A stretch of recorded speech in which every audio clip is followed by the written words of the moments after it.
দুধা ভিক্ষা দাও।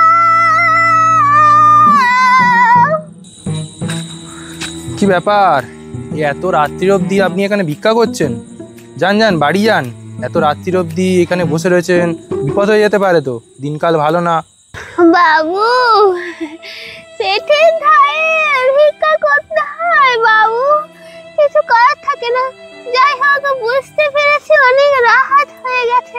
আরো 2-3 জন আমাকে বলেছে বাড়ির দিকে যাবো। হয় বাবু বসে শোনেন না, আমাকে একটু বাড়ির দিকে দিয়ে আসবেন। ওই দিকে সে খাল পড়াছে না, ওর পাশেই আমার বাড়ি। একটু করে দিয়ে আসবেন, অন্ধ মানুষ আমি যেতে পারবো না।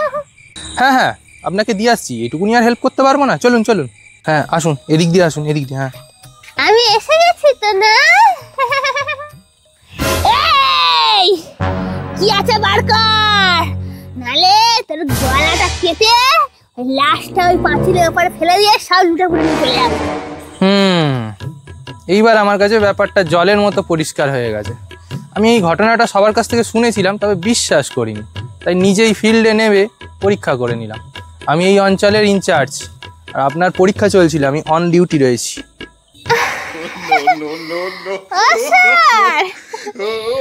আপনি কই স্যার? আমি ইয়ার্কি মারছিলাম, মানে আমি কিছু দেখতে পাই না, ইয়ার্কি করছিলাম। থাক থাক, ওই নাটক আর করতে হবে না, ও বহু নাটক দেখি ওই রকম। চলুন চলুন, আমার অনেক কাজ আছে। স্যার আমারও ভুল হয়ে গেছে স্যার, আমি আর কোনোদিনও করবো না স্যার। আপনি সোজা কথায় যাবেন, নাকি মহিলা কনস্টেবলকে ডেকে আপনাকে হিড় হিড় করে থানায় নিয়ে যাব? বাবা, এবার মনে হচ্ছে জেলের হাওয়া খেতেই হবে। চলো না। চলুন।